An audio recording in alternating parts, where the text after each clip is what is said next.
Good afternoon, everyone. My name is Aaron Tinch. I am the pastor of Rivers of Life AME Church in Greenbelt, Maryland. The Prince George's County Lynching Memorial Project welcomes you here today for the community remembrance for Mr. Thomas Juricks. Paul Lawrence Dunbar, in his poem, We Wear the Mask, pens these words: why should the world be otherwise in counting our tears and sighs? We here today recognize the sighs and tears brought on by terror lynchings in the communities.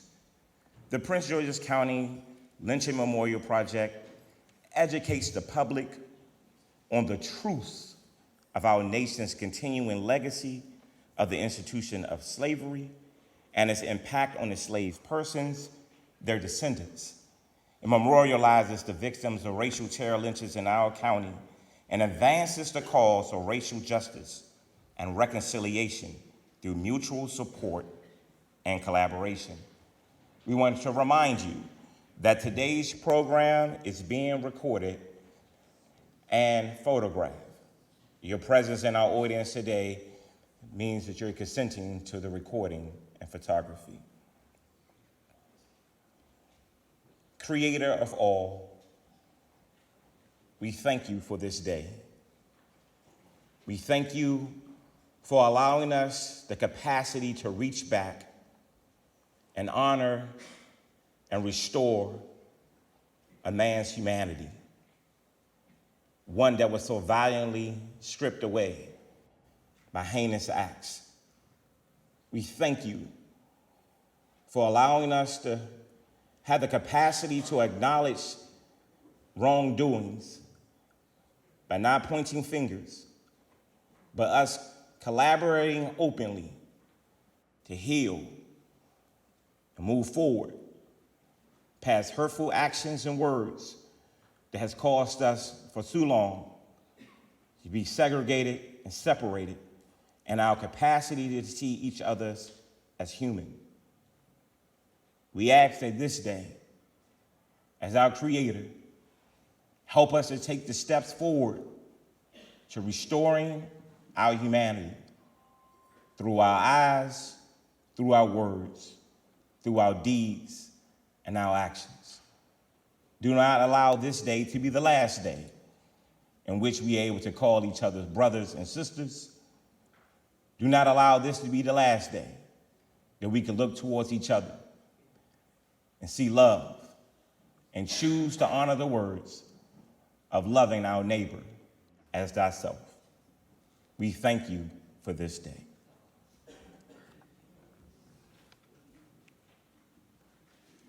The Prince George's County Lynching Memorial Project, at the beginning of all convenings of meetings, call on the names of those who have been impacted by terror lynchings. On today, the calling of the names of those who have been impacted will be by a member of the Prince George's County Lynching Memorial Project, who is the affiliate minister for social justice at Paint Branch Unitarian Universalist Church. I ask that you might welcome at this moment the Reverend Karen Lee Shriver.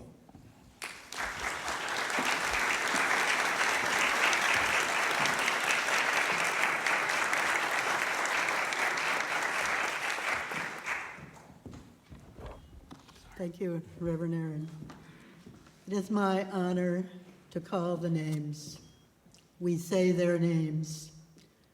Thomas Juricks, Piscataway, October 13th, 1869. John Henry Scott, Oxon Hill, March 23rd, 1875.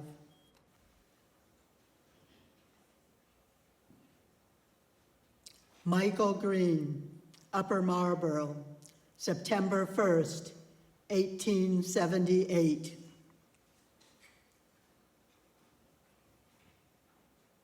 and Stephen Williams, Upper Marlboro, October 20th, 1894. We say their names and remember and honor them.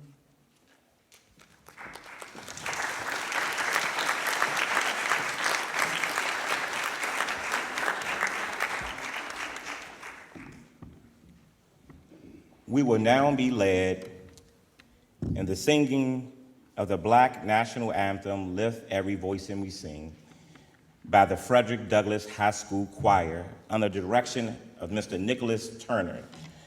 I ask that all who are able to in the audience, please stand. The lyrics to the song are provided in your booklets.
about y'all, but that's normally a good point when you say, let the church say amen.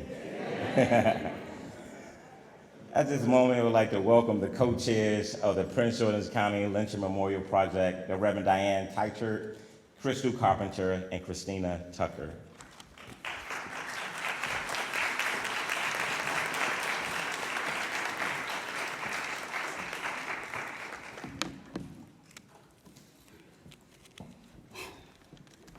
Good afternoon, everyone. And thank you all for that wonderful performance. That was a wonderful grounding into this moment today. Make sure y'all can hear me, sorry. My name is Crystal Carpenter, and myself, alongside Reverend Diane Teichert and Christina Tucker, serve as co-chairs of the Prince George's County Lynching Memorial Project, known as the PGC LMP. Racial terror lynchings have been documented in 18 of the 24 counties in Maryland. We joined 13 counties across the state under the umbrella of the Maryland Lynching Memorial Project to ensure that those afflicted in our county are recognized and memorialized. This work was initiated, and born out of HB 307, signed into law in 2019, creating the nation's first statewide truth commission empowered to investigate racial terror lynchings and address the legacy of racial terror. That legislation was sponsored by District 21 Delegate Jocelyn Pena-Melnick, who is joining us today in the audience.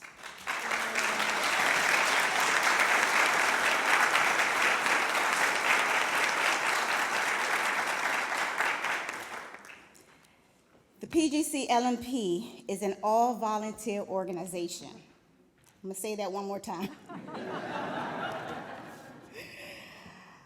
Our work is made up entirely of individuals that are dedicating their time, their resources for the sole purpose of advancing our mission.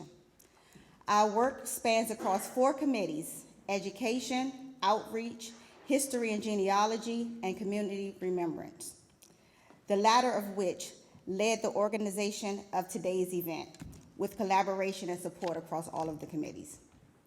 As a whole, we meet publicly once every month to plan community remembrance projects such as this, research our county's history, connect with partners and neighbors, and educate our broader community on the legacy of racial terror lynchings in Prince George's County. Today's event is a very important step in acknowledging and reckoning with our past. We are on a journey together, a very intentional one, centered on advancing the cause of racial justice and reconciliation. We believe that each and every person here, as well as the broader community, have a role to play in this journey.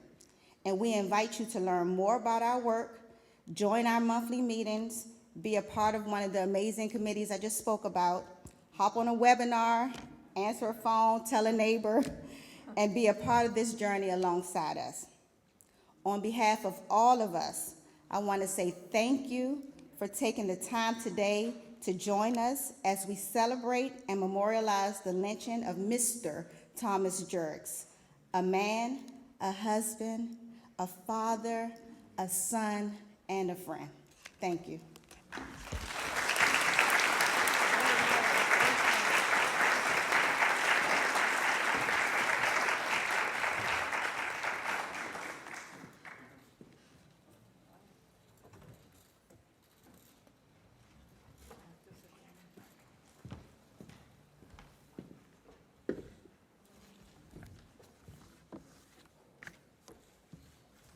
As we continue on with our program today, we will now be honored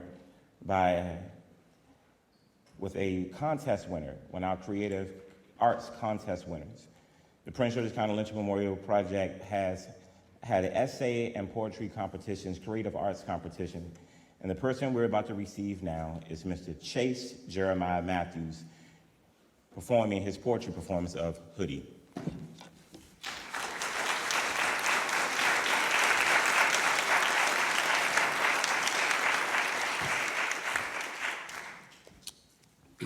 Good afternoon.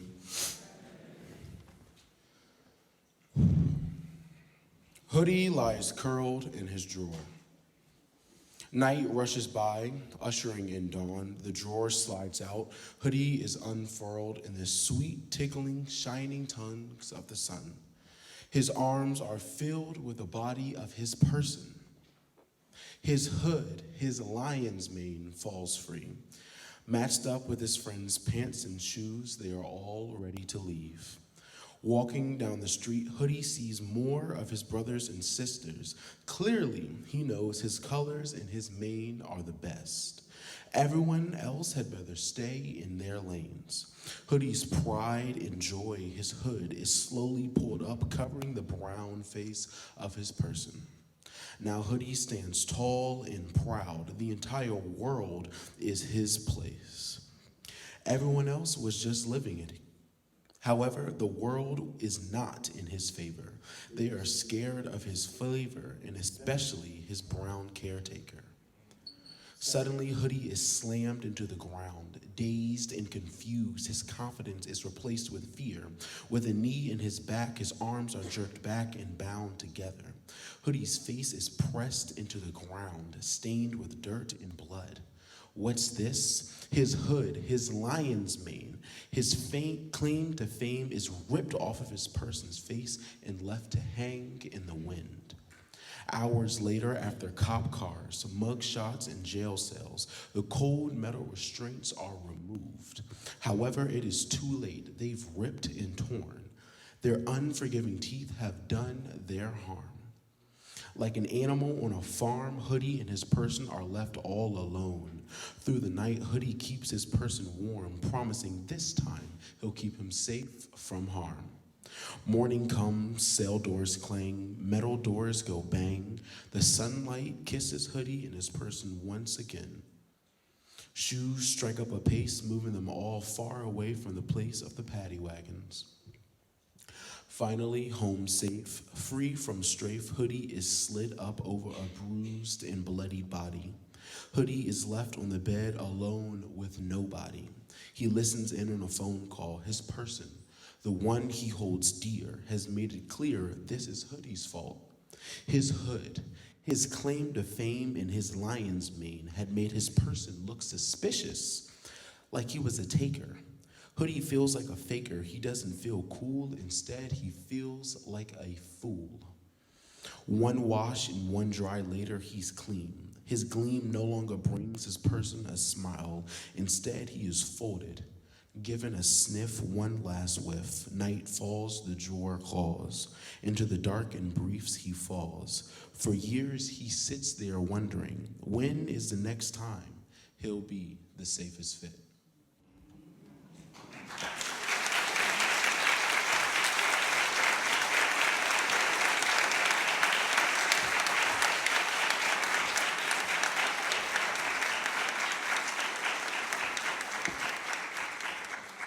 Let's continue to encourage young Chris Matthews, who points some eloquent words.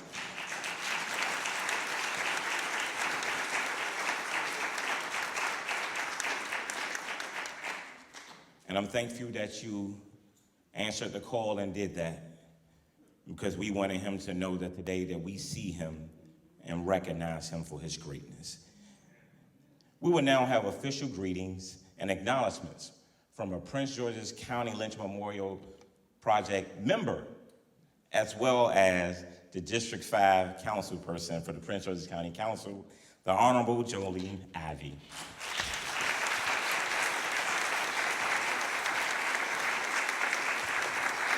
Thank you so much, and what an amazing poem that was.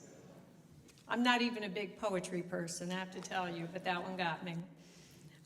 Because of their personal connections to Mr. Juricks' story, we've asked 2 elected officials to speak briefly today. First, I invite Councilmember Sidney Harrison to the stage. The lynching took place in his district, District 9. Councilman Sidney Harrison and I came into the Prince George's County Council together in 2018 in the general election. Councilmember Harrison likes to remind the rest of us that his district, District 9, is the largest in the county by physical size. It includes the southern third of the county's landmass and most of the county's rural tier. The 9th Councilmanic District of Prince George's County includes the constituent areas of Accokeek, Aquasco, Baden, Brandywine, Camp Springs, Cheltenham, Clinton, Croom, Eagle Harbor, Fort Washington, Upper Marlboro, and Piscataway, where Thomas Juricks was lynched. Previously, Sidney Harrison served as clerk of the court. During his time on the council, Sidney Harrison has been a champion for children in foster care and sponsored legislation that will bring healthier restaurant food options for children in our county. The highlight of his career is when he served as soccer coach for our son's youth soccer team. Councilmember Harrison has told me how honored he is to be able to speak today as the representative of the part of the county where this tragic event took place. Councilmember Harrison.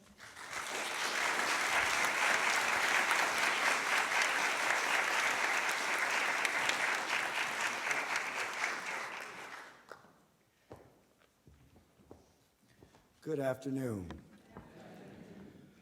First and foremost, I am deeply humbled to stand before you today. I'm deeply humbled because I've lived all my life in Prince George's County. And from the leadership of the Prince George's County Lynching Memorial Project, there's certain things that I learned about my county that were not too kind. And so I wanted to take a moment just to thank them, not only for their dedication to this county, but to tell the power of the narrative, to capture the history, and to bring the community together through education, to basically give us the opportunity to be a part of something so special that brings all of us together. We are one of the most diverse counties in the United States of America. Our diversity is our greatest strength. And so if everyone that is here today, if you could please give a round of applause to all the volunteers who've committed over the last 5 years of work and service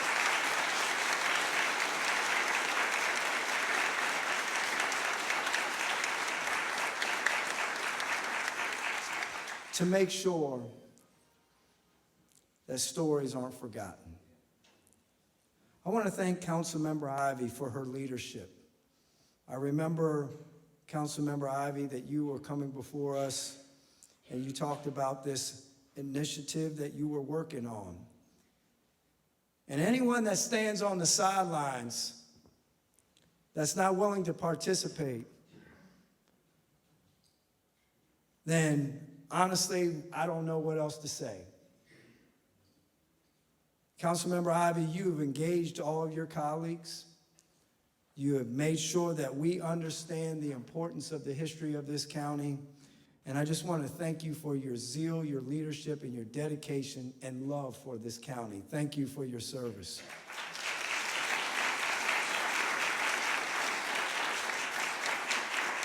I also want to thank my good friend, Councilmember Olson. Thank you for joining us today, and thank you for coming to hang out with us in South County. Yes.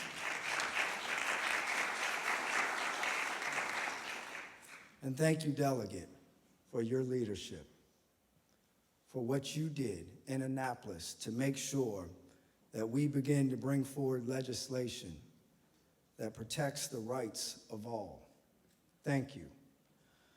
I'm humbled because as a young man growing up in this county, I just wanted to tell you that I actually used to play soccer at the school that is right beside where this tragic event happened. Used to ride this road as a little boy. Never knew until the last 3 years the story of Thomas Juricks. This man was a family man, had 6 children, a wife, a pillar of the community, and yet The injustices and inequities and evilness of this world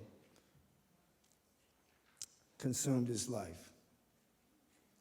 But it also is a reminder is that we're here today standing, that thinking about our ancestors and all that have paved the way for us to be standing. We have a moral obligation to continue the walk for equity and equality. Councilmember Ivy, you have my commitment. Community, you have my commitment to ensure that we do all that we can as elected leaders to create that place and space where inclusion and equity and equality exist. I just want to say thank you. Thank you for giving me the opportunity to speak. And you have my 100% support with whatever you do. I heard one of the leaders of the Prince George's County Lynching Memorial Project said this is volunteer. They do a lot of this out of the kindness of their heart, their time, their dedication, their resources, their money. And as a community, I know that we can do more. And you have my 100% support. And anything I can do to help assist in how we capture the power of the narrative as we continue to move forward, you have it. Thank you so much.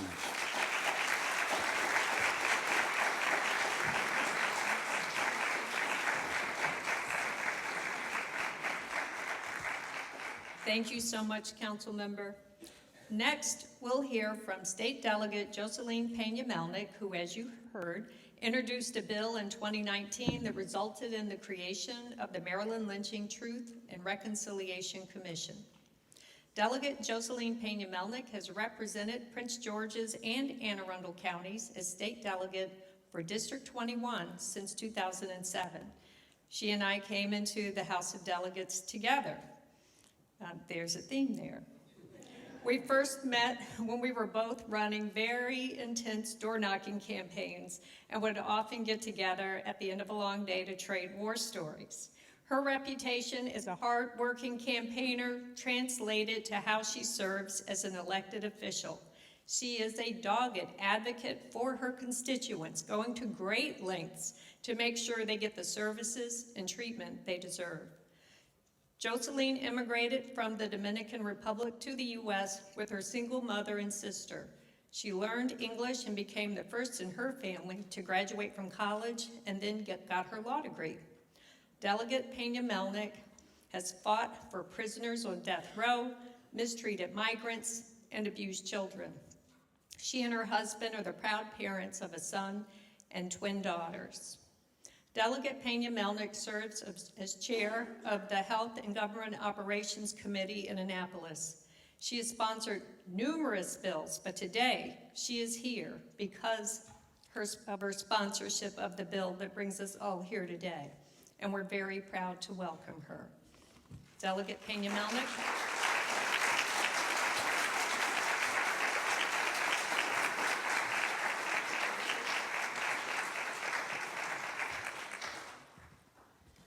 So good afternoon. It is such an honor to be here today. I want to first thank Councilwoman Ivy and the Prince George's County Lynching Project for the honor. I do not take it for granted. For this island girl who came to this country when I was 8. And I tell people often, this color doesn't come from the beach because I know my history. I have to tell you how this bill came about. And I want to thank you for your work for the board and all those countless hours that you do from your heart. We benefit from them, and I'm grateful. So in 2018, I actually I was going through my emails, and I looked at an email, and it was from a professor at Bowie University, and his name is Nicholas Curry. And he sent an email to the Prince George's County delegation, and he was asking, can someone talk to him about this idea that he had to create a commission on truth and reconciliation for the state of Maryland. I read it, and I replied. And I made an appointment to see him. We met at the Starbucks in College Park. I didn't know him, didn't know what he looked like. He didn't know what I looked like either. But when I entered, I immediately knew it was him. And I sat down, and he said, you know, I sent this email to many people, and you were the only one that responded. I said, well, I read all my emails. And I have my staff here, my chief of staff, Ms. Edith Perry, who also reads all my emails. And she makes sure I don't miss anything. So I sat down and I talked to him. And he says, you know, it is important to understand, he said, that lynching was not isolated to the Deep South. He said it took place throughout the United States, including Maryland. I became very curious because, in all honesty, I didn't know how many people were lynched in Maryland. He says, in Maryland, we have a legacy of racial terror that must not be overlooked, and we must honor them. He said lynching was a tool used to control and terrorize African Americans. He said in Maryland, over 40 African Americans were lynched by white mobs between 1854 and 1933. And then he said something that made me really upset. He said the perpetrators who committed these racially motivated crimes were never brought to justice. What can we do in our state to honor them, to remember them? So it was actually right after I finished session in April that I met him. So from that table at Starbucks, and Jolene will know this, and I call her Jolene, Councilwoman Ivy, because she's a friend, that I made a call on my phone, and I called Legislative Services, and they actually draft bills for us. And I said, I'm sitting here with this professor at Starbucks, and he has an idea. Can we draft a bill that will create a commission in Maryland to look at the number of people that were lynched, and how can we honor them as a state so that we do it in a holistic way? So in 2019, House Bill 307 came from that Starbucks conversation, and it established the Maryland Lynching Truth and Reconciliation Commission to help provide a full knowledge and understanding and acceptance of the truth that happened in our state. Because you see, we have to know our past to know our future. It is important not to forget. It really is, because it really decides the choices we make and how we live as a community. And the mission of this commission, and the first, as it was stated, in the nation, is to give a voice. Thank you.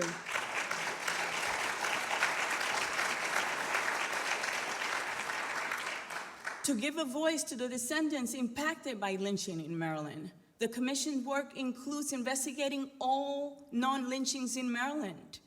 And it is staffed by Bowie and by the state's attorney's office. And they have the right to subpoena records and witnesses. And they have been holding hearings throughout the state of Maryland. The legislation actually calls for hearings in the 18 jurisdictions, because it's important. So the Prince George's County Lynching Memorial Project, we couldn't do this work without you. You started first in 2016. You led the way. Thank you. And we're working together to do this work. So I think it's important, as it was said, to say their name, to honor them, and to remember them. But it's also important to have a call to action. How are you going to live your life? How are you going to make a difference in your community? What kind of legacy are you going to leave? Personally, in a humble way, I'm the chairman of the Health and Government Operations Committee. The way I am honoring them is by making sure that we address those social determinants of health that affect the Black and brown community, to make sure that we affect maternal mortality, the maternal mortality rate where Black women are dying at a rate 4 times higher than white women, to make sure that we have implicit bias training for all healthcare providers, to make sure that we reduce those health disparities so that our communities are healthy and they have access to care. So I will say his name, Thomas Juricks. I will every day try to live a life that honors him and everyone else. And I ask you humbly to do the same. Thank you very much.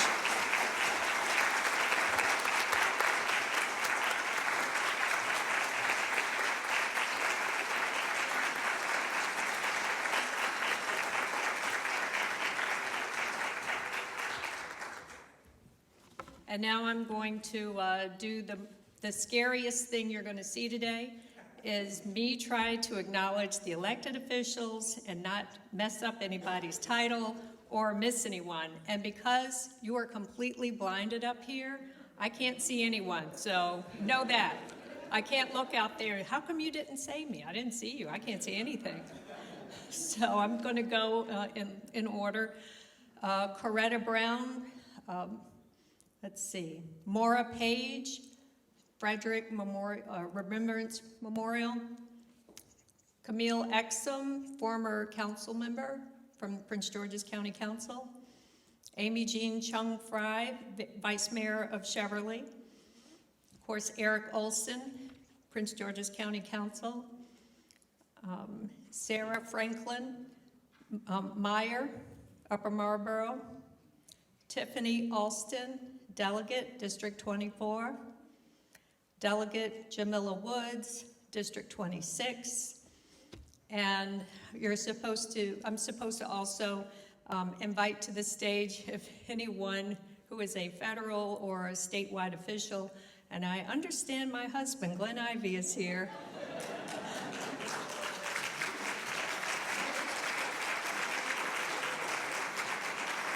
He also says that only one Ivy should speak per event, but I'm hoping that he'll do it today for this event. Thank you.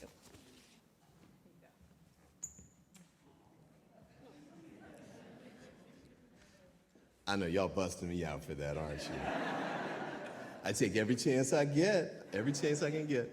Well, I apologize for getting here late. We just had a town hall meeting over not too far away in Glass Manor, but I definitely wanted to come by today. This is such an important event. You want to come and make sure we pay our respects and mark these moments. You know, there's a challenge about history. Fortunately, we're not in Florida, but that could spread across the country if we don't push back. And so we need to make sure we do everything we can here to fight, to maintain, and preserve the history, because this is a legacy that everyone needs to remember. Our children need to remember it, our grandchildren. And so I commend the outstanding leadership who put this event together today, and for all of you all for coming out. So thank you and God bless.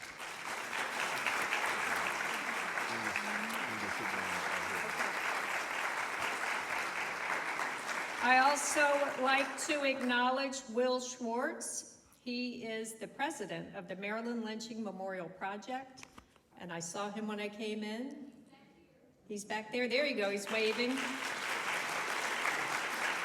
And also, if there are any commissioners here from the Maryland Truth and Reconciliation Commission, want to acknowledge you. And finally, I just want to thank this wonderful choir from Frederick Douglass High School.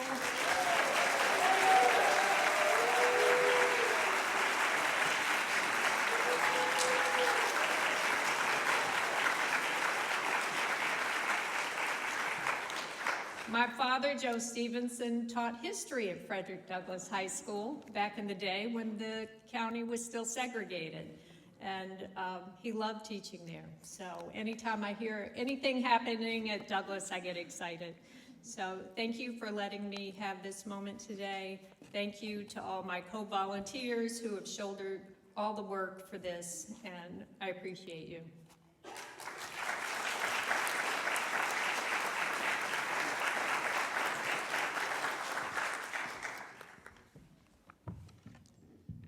We will now have a poetry performance, I Remember the Billboard, by Prince George's County Lynching Memorial member, as well as the Director of Study, Legacy of Slavery in Maryland for the Maryland State Archives, Chris Haley.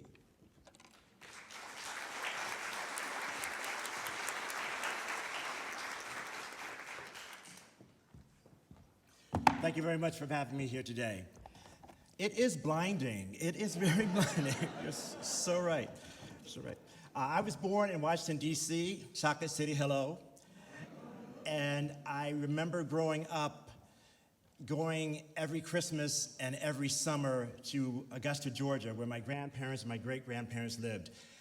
Every time we would go, my father would make sure that we got up early in the morning. He wanted to catch as much daylight as possible. So when we woke up, it was nighttime. And if at all possible, we got there, it was daytime.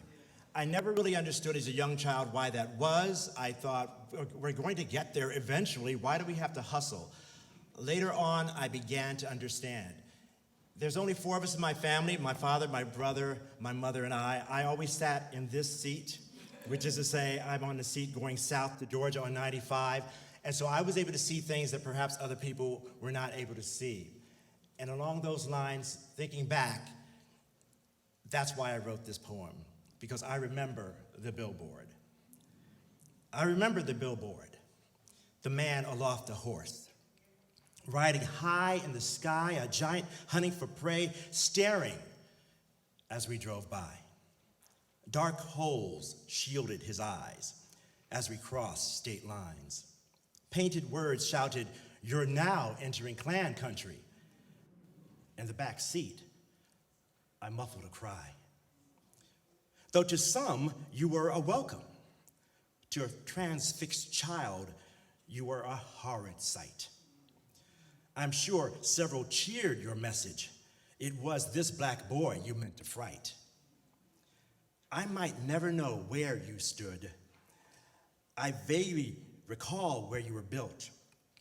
But I'll remember until the day I die, the billboard of the man with a hood. Thank you.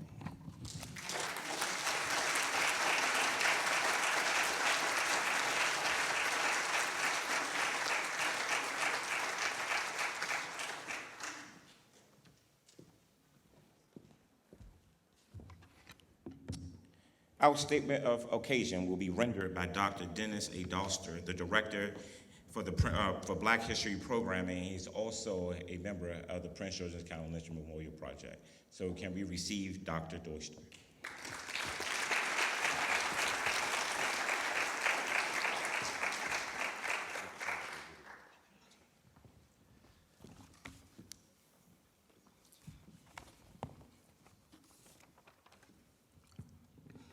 So first, on behalf of the MNC PPC Black History Program, I must say that we are grateful to be hosting today's event alongside the Prince George's County Lynching Memorial Project. Of course, I must acknowledge the staff of the Black History Programming, including our historian, Ms. Artura Jackson, for all the work that she has done alongside the entire committee. In the summer of 2018, the Black History Program was able to bring Will Schwartz and Professor Creary to Prince George's County for a program where they discussed their work with the Maryland Lynching Memorial Project. In the following year, members of BHP and our colleagues within the Department of Parks and Recreation were present for the opening meetings of PGC LMP. We have a long-standing commitment to this organization and its work, which coincides with our goals and our mission, as you see indicated in your program. And we are honored to have worked to make the first soil collection ceremony in Prince George's County happen. Today, we gather to lift up the name of Mr. Thomas Juricks, whose life was tragically cut short in 1869 when he became the first known victim of racial terror lynching here in Prince George's County. Racial terror lynchings were acts of domestic terrorism that proliferated in our nation, primarily in the South, in the decades following emancipation. More than 6,500 Black Americans were lynched in the United States between 1865 and 1950. African Americans, and largely African American men, were murdered in grotesque public spectacles, having been charged with inflated crimes or crimes where there was little to no substantiating evidence. Racial terror lynchings were intentionally designed to inspire fear and terror in the Black community, in order to keep them in a state as close to enslavement as possible, and to discourage African Americans from exercising the rights of citizenship. The brutal murder of Thomas Juricks occurred in 1869, 5 years following the emancipation of the enslaved in Maryland on November 1st, 1864, and 4 years after the amendment to the US Constitution banning slavery. At this time in our county's history, the number of African American residents had greatly decreased from the Black majority that had been found here during the period of enslavement. Black Prince Georgians were employed as servants, laborers, and farmhands like Mr. Juricks. They were overwhelmingly shut out of higher level skilled employment, and their standard of living was actually lower than that found among the county's free Black population in 1860. Juricks' murder occurred during a period when the Democratic Party, not the party of Lincoln, controlled power in county government and consistently labored to promote the enactment of Jim Crow laws. The lynching of Thomas Juricks fits within this local history dominated by efforts to discourage Black empowerment. Thomas Juricks was the first of 4 known racial terror lynchings in Prince George's County and roughly 40 that occurred across the state of Maryland in the period from the 1850s through 1933. Though nowhere near as many as racial terror lynchings occurred in Maryland as they did in states farther south, it is still important to recognize and atone for this miscarriage of justice.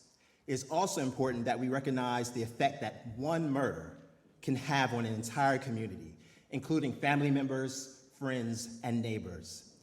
And last, we must also recognize that racial terror lynchings in Maryland occurred alongside other forms of racial violence, such as riots and instances of police brutality, which were particularly prevalent here in Prince George's County. And these forms of racial violence existed also alongside other forms of economic, political, and social oppression. Thus, today, as we honor Mr. Juricks' life and we recognize his brutal murder, we must also recognize the continuing forms of oppression and use this history as a tool to empower all members of our community, ensuring that the rights of citizenship are enjoyed by all. Now we will have a video presentation on community remembrance projects from the Equal Justice Initiative.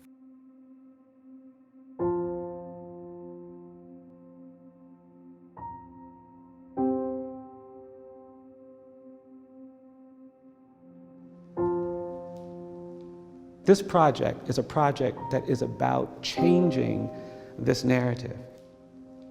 The soil that you collect will not only go as part of this exhibit, it will also be used to make a memorial.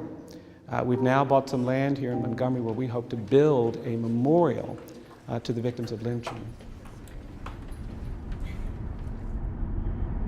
His name is Joe Souls. He was killed in Benton, and he was beat to death by 5 white men. But they wanted him to essentially admit to stealing cows that he had never stolen. So, because he didn't admit to something that he didn't do, he was persecuted for owning his own land.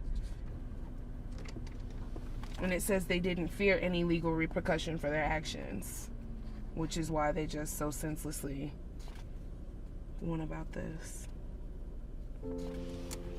Ready to collect some dirt?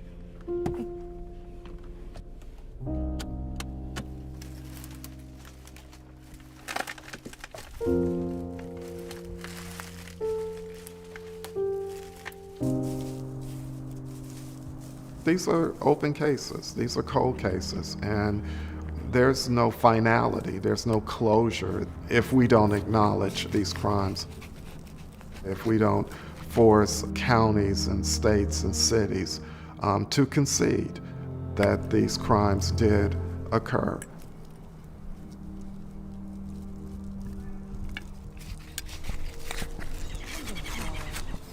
Dorothy Fork? I don't know that Dorothy would know, but I knew people who lived in home, know anything about her family.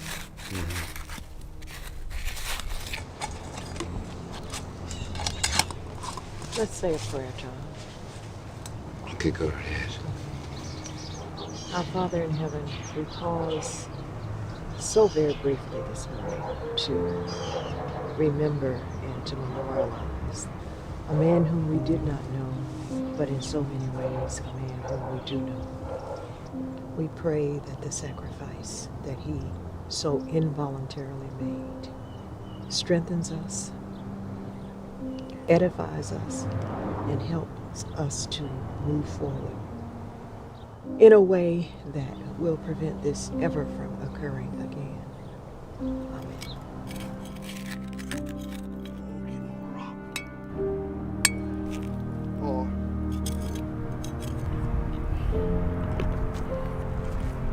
Isaac, I hope now all your body is at peace and you at peace. I came here today to hopefully I can get your DNA and take it to a place where you'll be respected. Not leave your DNA on this roadside in Montgomery, Alabama. Whew.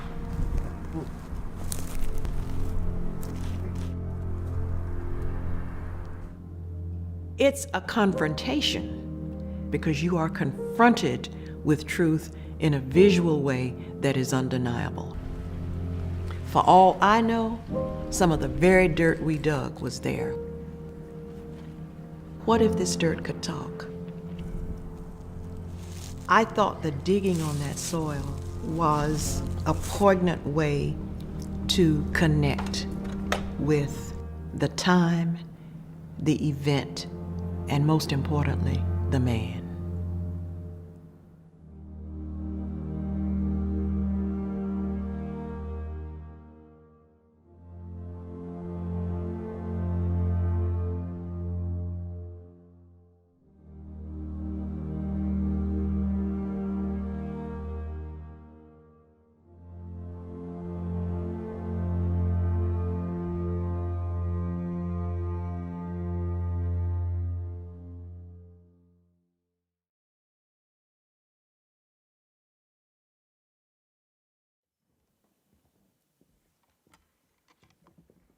Can we all just take a collective moment to exhale? Let's all take a collective moment to inhale peace and exhale out confusion. Can we take a moment to inhale harmony and exhale out hate? We remember lives.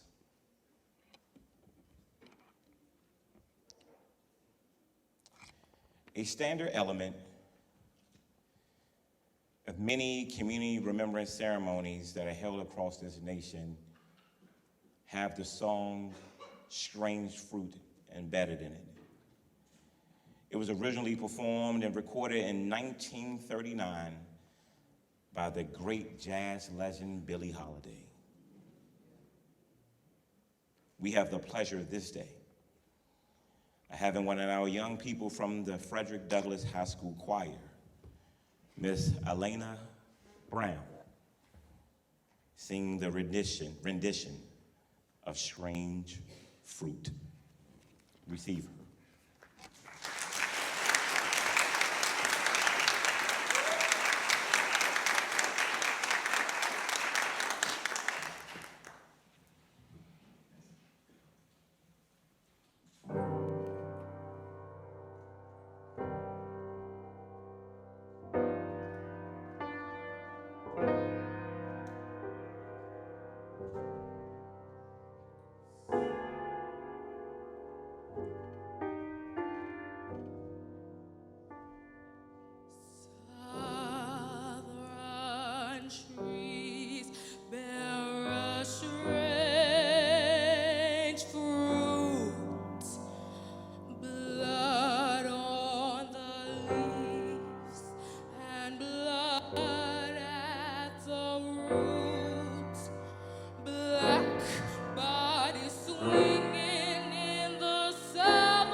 smell of burning flesh. Here is a fruit for the groves to pluck, for the rain to gather, for wind to suck, for a sun to rot, for a tree to drop.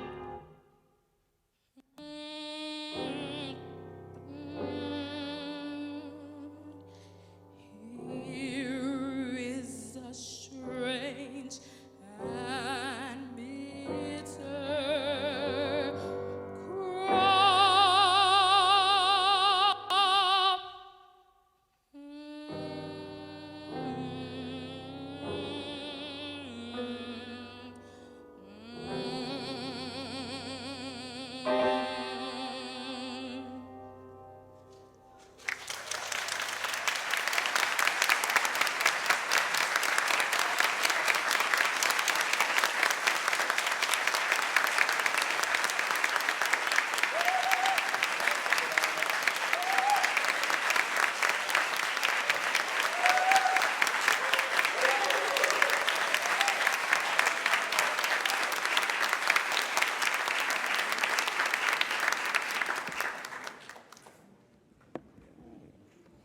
I had to tell her, you get all of that. While they giving it to you, you stand there and take all of them applause. Hey, amen. Good job, young sister. Excellent job. Excellent job. We will now have Chris Haley return to tell the untold story of Mr. Thomas Juricks, followed by reflections from Dora Davis Proctor, the president of the Chapel Hill Citizens Association.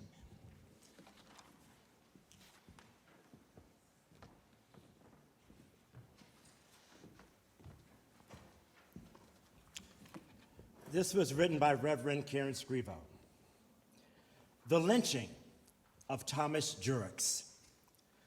Today, we tell our country's painful history of racial terror through the story of Thomas Juricks' tragic lynching in 1869. Mr. Juricks was born in Frederick County, Maryland, date unknown. He was a freedman. He eventually moved to Prince George's County, Maryland, in an area now called Fort Washington. Mr. Juricks was a husband and a father.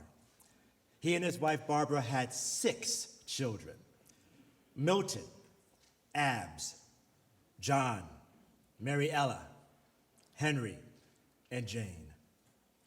The Juricks family lived on the property of Thomas Adams, located in what's now Fort Washington, roughly at the intersection of present-day Adams and Jackson Drives, a quiet suburban area. In 1869, Mr. Juricks worked as a laborer for the nearby Schoaf family farm at the intersection of Livingston and Old Fort Roads. Today, a convenience store stands there. The events occurred in or right outside of Chapel Hill, a Black community in the area. The area's larger, officially recognized town was Piscataway. Chapel Hill was a post-Civil War African-American farming community. It began with the establishment of a Freedmen's Bureau school in 1868 and a Methodist meeting house. According to the 1830 census, the settlement and land ownership consisted of free Black people. Piscataway would have been the nearest center of commerce for Thomas Juricks and his family. The main street is now named Floral Park Road and is right around the corner from St. Mary's Catholic Church on Piscataway Road, Route 223. In the mid-19th century, the area north of Piscataway was primarily plantations, likely growing tobacco. These plantations were owned by a few families and worked by hundreds of enslaved people. As of 1860, Henry Hatton, one of the major landowners in the area, still enslaved 25 people. John Schoaf, for whom Mr. Juricks worked, held at least 15 people in bondage. Now that you have a sense of the place and times, we can tell what we know of the lynching of Thomas Juricks. But first, a caveat. Contradictory news reports from the time make the exact retelling of the story impossible. Further, we need to consider the source when reading news accounts of the incident. White-owned newspapers often frame their stories to prejudge and vilify black victims, if not outright justifying the lynchings. The only thing we know for certain is that Juricks was kidnapped by a white mob in front of his family and taken into the woods and lynched. Our story begins on October 12, 1869. A common pretext for lynching was accusing a black man of assaulting a white woman. In this story, the white woman was Miss Dooley, a well-known Prince George's County teacher from Fort Washington. On that fateful morning, Miss Dooley was on her way to school to teach class when a young, unidentified male acquaintance gave her a buggy ride to school, according to the biography of Thomas Juricks in the Maryland State Archives. Allegedly, when they arrived at a bend in the road, she decided to travel the rest of the way to school on foot. At some point, Miss Dooley was allegedly assaulted and beaten unconscious. According to a Baltimore Sun article, her initial screams alerted a pair of nearby hunters and a fellow teacher. They transported Miss Dooley to the neighboring household where she was treated by a doctor. We don't know the identity of the male acquaintance who gave Miss Dooley a ride or why she decided to travel the rest of the way on foot. These questions were never considered when searching for the perpetrator. Some 50 local male residents assembled to hunt down the assailant. The posse first apprehended a black man named James Jackson. Soon after, they captured Thomas Juricks, who was transporting goods further down the road on an ox-drawn cart. The posse chained the two men together.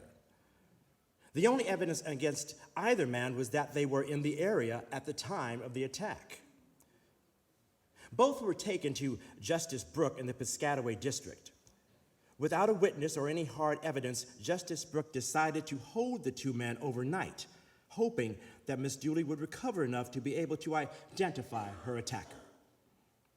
Around midnight, a group of men tried to lynch both Mr. Juricks and Mr. Jackson, but the guards convinced the mob to disperse. The following morning, doctors didn't know if Miss Dooley would survive. Later, members of the community claimed to have discovered a piece of fabric near the scene of the assault that matched Mr. Juricks' makeshift bandage from his farm injury a few days earlier. This was all that was needed to condemn Mr. Juricks and take him to Upper Marlboro. Mr. Juricks was placed under the protection of Constables John Underwood and Anthony Anderson, likely knowing he would be hanged. Whether by the posse or by a judge, Mr. Juricks asked to be taken by his house to say goodbye to his family. When the wagon came to a stop at the Juricks' home, a mob of around 20 men wearing handkerchiefs over their faces with eye holes cut out kidnapped Mr. Juricks. Constable Underwood tried to stop the attack by firing several gunshots, but the mob subdued and tied him, leaving him on the side of the road. Then the mob forced Constable Anderson to drive the wagon into the nearby woods. They tied up the constable and left him at the edge of the woods. Let's pause here. Why would the constables do the suspect a favor of letting him say goodbye to his family? The mob could have kidnapped Mr. Juricks at any time, but did so in front of his family. Was this done intentionally to traumatize his family and intimidate the community? We will never know for sure. But the history of racial terror suggests that the timing and the location were intentional. Pushing further into the woods, the mob stopped at an oak tree with a waiting noose. They forced Mr. Juricks into the noose and made him stand on top of the wagon. When the wagon was moved, Mr. Juricks jumped and the rope slipped. His feet touched the ground, saving him for a brief moment. Then one of the lynch mob jumped on Mr. Juricks' shoulders while the rest of the mob swung his body back and forth to strangle him. We have no photos from the lynching of Mr. Juricks. Often the brutality did not stop with the lynching. Victims' bodies were mutilated during and after the lynching.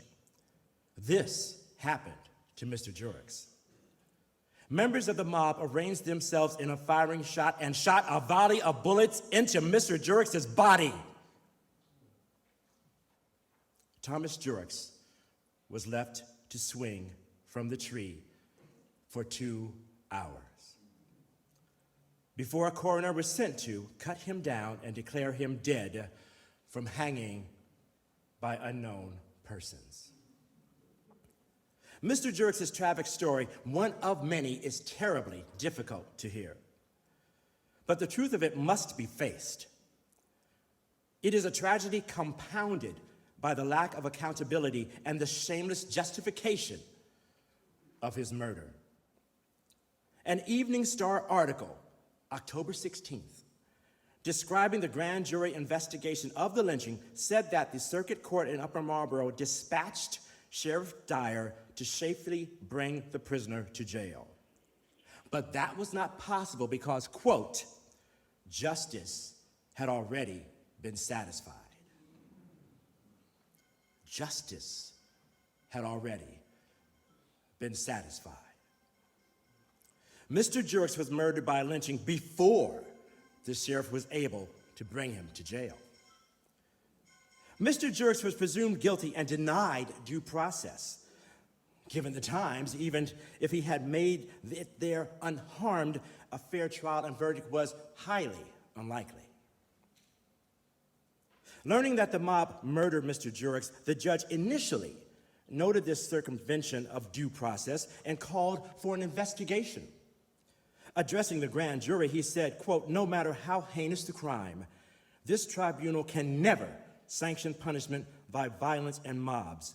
It becomes your duty to investigate this matter fully and fairly. But the judge continued. While it is always desirable that the law should be allowed to take its course, the circumstances of this case justify, as fully as any could, the actions of the community. Think about the judge's words, calling a violent mob the community. Ensuring a suspect's safety is merely desirable. The circumstances justified, as fully as any could, the mob's murder of Thomas Juricks. No one was ever brought to trial for Mr. Juricks' murder, an example of the long history of non-accountability for the murder of Black people. This lack of accountability continues today, where even capturing a murder on camera does not ensure conviction of the murderer. Racial terror lynchings were not directed just at the person murdered, but to the entire Black community. Newspaper accounts report that Thomas Juricks was buried on a high point, Hatton Hill. An Alexandria Gazette article, October 13th, openly admits that burying Mr. Juricks on Hatton's Hill on a public road was done on purpose. The site of his grave was hoped to be a constant and sufficient warning to the Black community of Chapel Hill. In spite of this racial terror, the Black community in Chapel Hill prospered.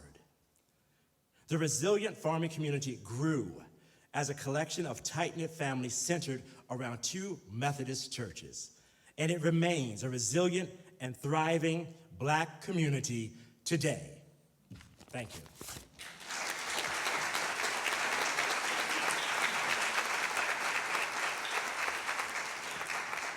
Good afternoon.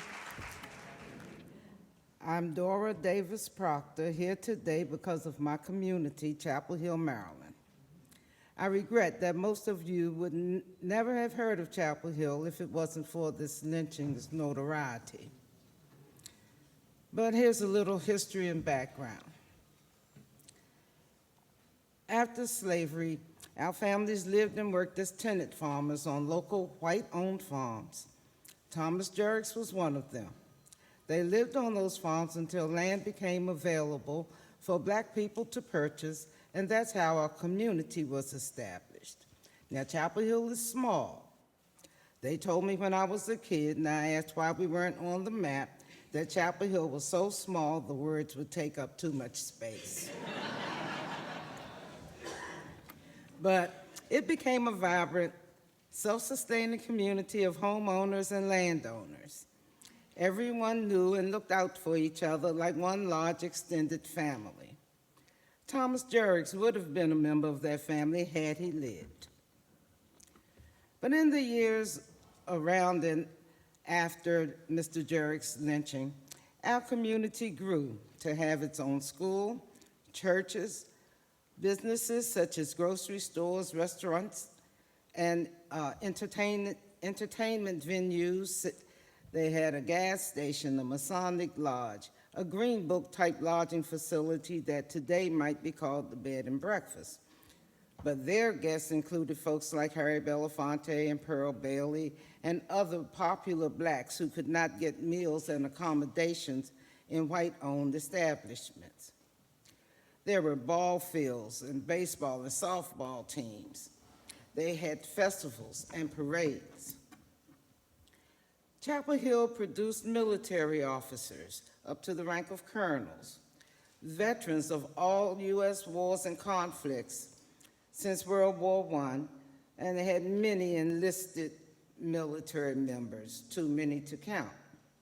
One of our family members was one of the first 3 Black men to enlist into the U.S. Marine Corps, and we had at least 2 military fighter jet pilots. We produced school teachers and county school administrators, a NASA mechanic who assembled spacecrafts, accountants and bankers, many federal, state, and local government employees and managers, nurses, barbers and beauticians, skilled builders, craftsmen, and mechanics. 2 of our residents even built an airplane, but they could never get it to fly. Folks were farmers and numerous entrepreneurs. Records indicate that the white lynch mob did what they did to discourage and frighten the Black people. The joy the mob might have experienced the day of the lynching was later overcome by the endurance and the successes of the Chapel Hill community. I heard it said,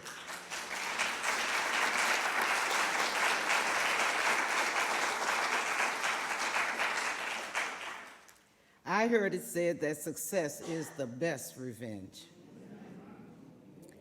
I am involved with this project because, but by the grace of God, this story could be about any one of our ancestors. Yes, they killed Thomas Juricks, but they did not kill the spirit of the Chapel Hill family. It just did not work.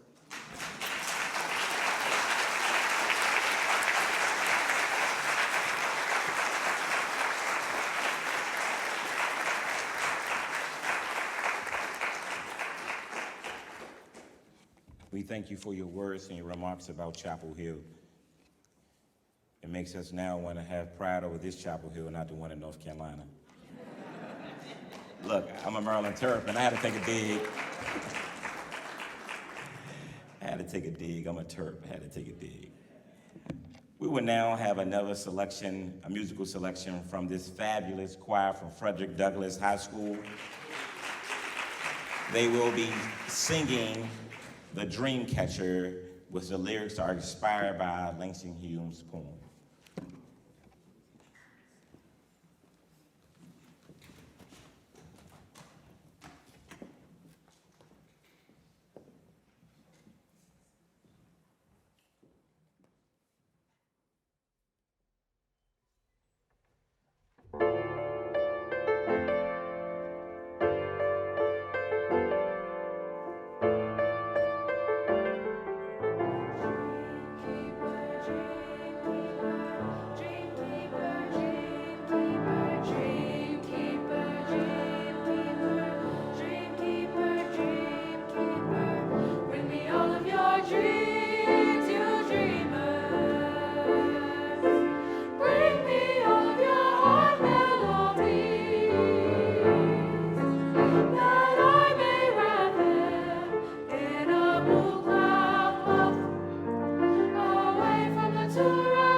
The soil collection.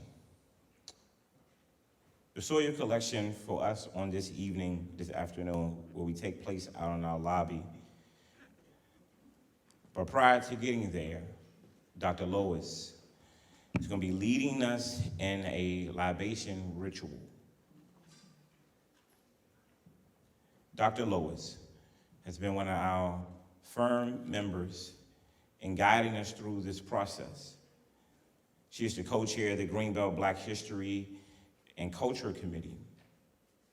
She will be, at this time, providing us, you ready? I'm sorry, y'all, this light is so, she didn't never tell her about this light. Okay, He about to bring us in. Sir, can you bring, here you come right here. We missed our cue, sorry, Dr. Lois. So Dr. Lois, we'll receive you for the libation ceremony. Really can't see. I know you want to do it. Yeah, I'm going to be assisted by some of the young men who actually helped dig the soil. They've just gone out to get their jars, and they will be standing in front of the auditorium.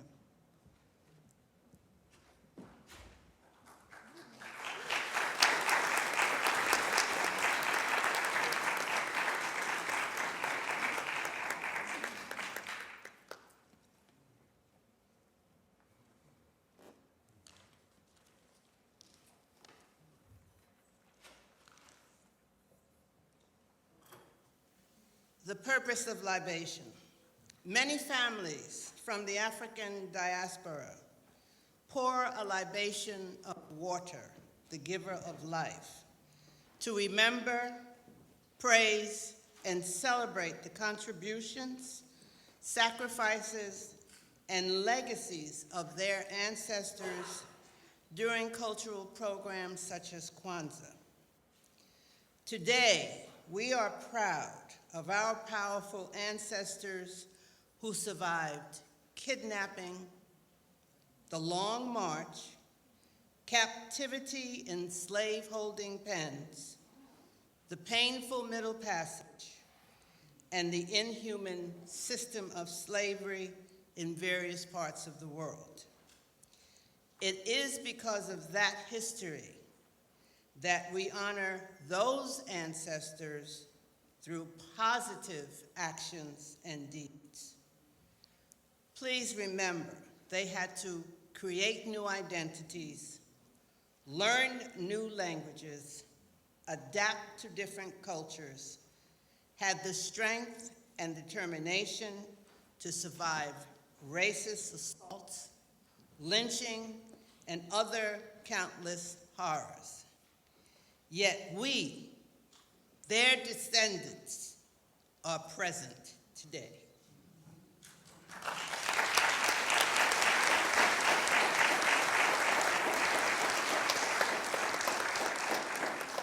This libation will be a little different because we're not able to use water in the concert hall.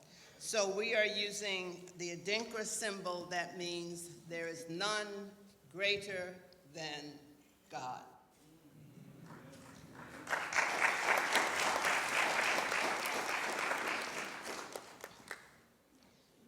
We call on the spirit of Thomas Juricks to join us in this remembrance celebration and homegoing ceremony.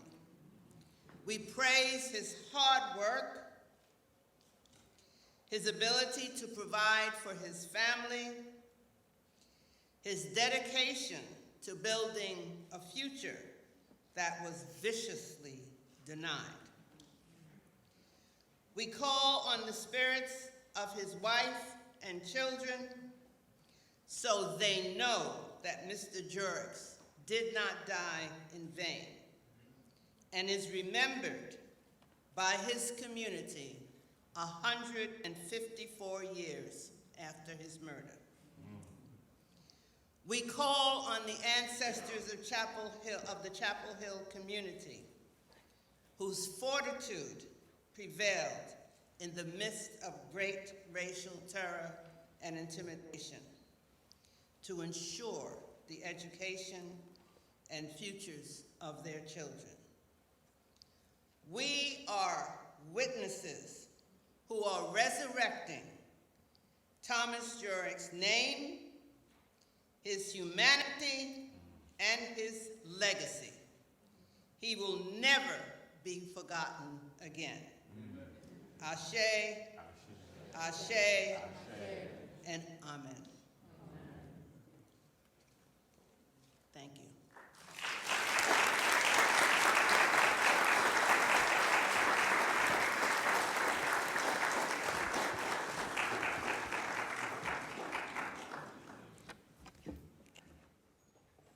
We will now have a musical selection by a resident of Chapel Hill, Ms. Tanya Davis Edwards.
then I know you'd agree that every man should be free.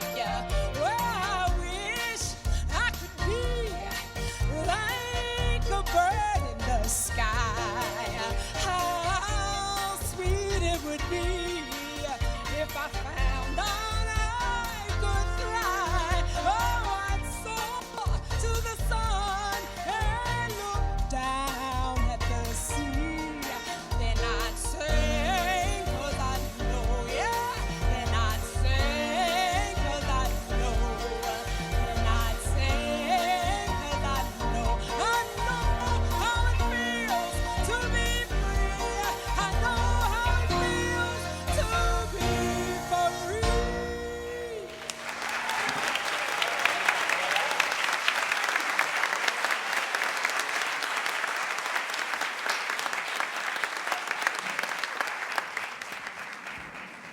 I always wanted to do that. We have truly been blessed and inspired today by the performances where we truly have been taking part in the remembrance, the celebration, and the reflection of Mr. Thomas Juricks. The soil collection will be taking place out in our lobby.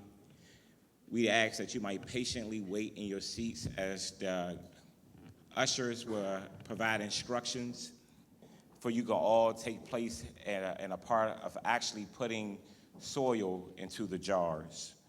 We are appreciative of the Prince George's County Non-Traditional Program South, as well as the Union Bethel African Methodist Episcopal Church Mighty Men Mentoring Program, who have assisted Dr. Lois. There are exhibits and tablings that are available to you out in the lobby as well, to your convenience at the conclusion of our event, and as well as light refreshments. Today, we hope that we have all learned something. But most importantly, it's our sincere hope that we have restored the humanity of Mr. Thomas Juricks.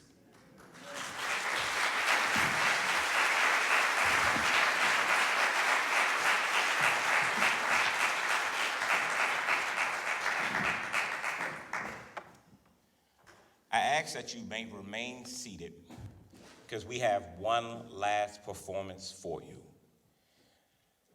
It is a great pleasure to introduce a fellow Suitland Ram who will be graduating from Suitland High School this year, Ms. Christiane Johnson, who will be dancing I Know Where I've Been.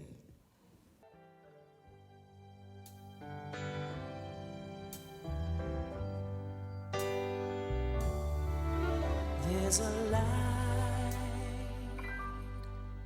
in the darkness, though the night is black as my skin. There's a light burning bright, showing me the way. But I know where I've been. There's a cry in the distance. It's a voice that comes from deep within. There's a cry asking why. I pray the answer's up ahead. Yeah, 'cause I know where I've been.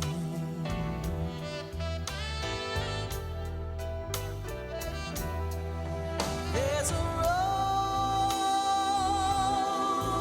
we've been traveling, lost so many on the way, but the riches will be plenty. Worth the price we had to pay.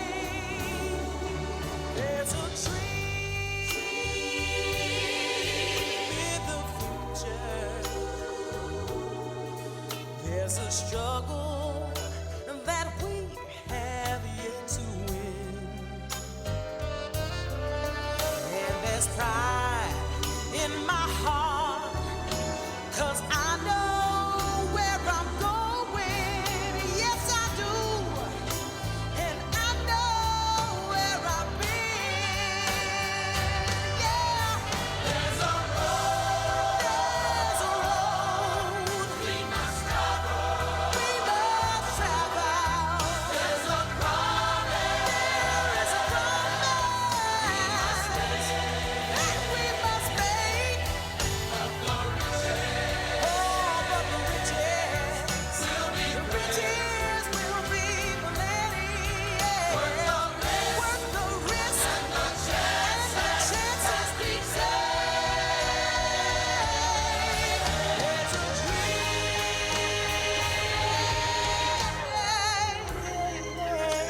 in the future. There's a struggle